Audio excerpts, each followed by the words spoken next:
Hello everyone, হঠাৎ করে সন্ধ্যাবেলা আমরা চলে আসলাম একটি টাইলসের শোরুমে।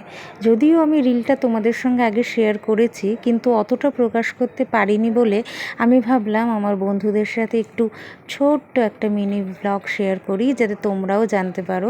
তো অনেকগুলো স্লাইড বাছার পরে আমরা এই যে রনক দেখাচ্ছে ওই স্লাইডটাকে আমরা ঠিক করলাম আমার বারান্দার যে ব্যালকনি, সেই ব্যালকনিতে লাগানোর জন্য। তারপরে এটা যেটা দেখাচ্ছে রনক, তো ওটা হচ্ছে আমার বাথরুমের যে ওয়াল রয়েছে সেই ওয়ালে এটাকে আমরা সেট করব। তো অনেকগুলো বাছার পরে এটাকে আমরা ঠিক করলাম। তারপরে রনকের আব্বু তো ফটো তুলতে ব্যস্ত, যেহেতু ওকেও এগুলো সিলেক্ট করে দোকানদারকে জানাতে হবে।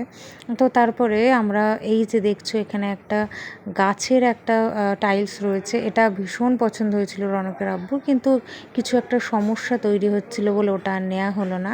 তারপর আমরা চলে এসেছিলাম ফ্লোরের টাইলস বাছার জন্য। তো এটা আমার খুব একটা পছন্দ হয়নি, আমার যেটা পছন্দ হয়েছিল সেটা তোমাদের দেখাচ্ছি। এই যে দেখছো একটা ম্যাট ম্যাট কালারের একদম নিচের যেটা, এটা আমার ভীষণ পছন্দ হয়েছিল, কিন্তু যেহেতু বাথরুমের মানে ফ্লোরে লাগানো হবে এর জন্য ওটা আমরা বাদ দিয়েছি। রনক এখানে ক্লান্ত হয়ে বসে পড়েছে, তো এটা আমরা চুজ করেছিলাম বাথরুমের জন্য।